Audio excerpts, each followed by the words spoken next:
Dillian Whyte's undercard could see Britain left without a single world champion as all hope hinges on one man. Dillian Whyte will take on Moses Itama on August 16, but in the undercard there is an even higher stakes matchup. Whyte has looked poor in his recent outings and, with Buddy McGirt having never watched Itama fight, may belt out his trademark howl for the final time in Saudi Arabia this month. On the undercard, a bizarre bit of matchmaking will see Filip Hrgovic vow to take the soul of David Adelaide. The Croatian El Animal is coming off a win over Joe Joyce, whilst Adelaide's last fight saw him controversially beat Jimmy TKV for the British title after Adelaide struck TKV after the ref called break. Also on the card, Ray Ford faces Abraham Nova after Anthony Kakase was forced to withdraw with injury. As great as some of these fights are, none are as important as one fight, which will see Britain's only reigning world champion defend his title against a tough opponent.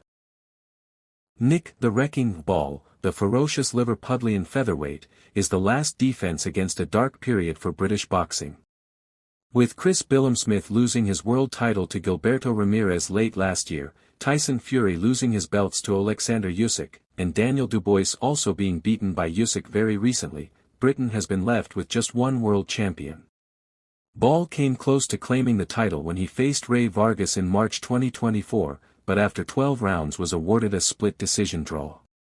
Unlucky not to get the win, Ball went straight into a gunfight in his next match as he faced Ray Ford for his world title on the Matchroom vs Queensberry 5v5 card.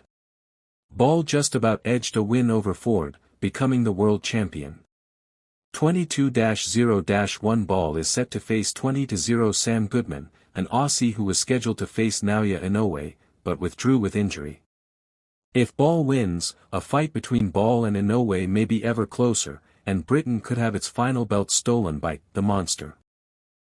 Now that Dubois has lost his title, Ball is the only British world champion still with a belt. This is a huge fall from grace for British boxing, as a look into the past will reveal just how many world champions the country once had. In 2016, Britain had the following world champions at one point or another: Anthony Joshua, Tyson Fury, Billy Joe Saunders, Carl Frampton, James DeGale, Carl Froch, Ricky Burns, Jamie McDonnell, Terry Flanagan, Liam Smith, Anthony Crowla, Lee Selby, and Lee Haskins. Even recently, Joe Cordina and Sonny Edwards joined Billam-Smith and Fury, until Edwards was beaten by Bam Rodriguez and Cordina was dethroned by Kakase. Moses Itama and Dillian Whyte will face off in what could be a passing of the torch moment for the rising young star.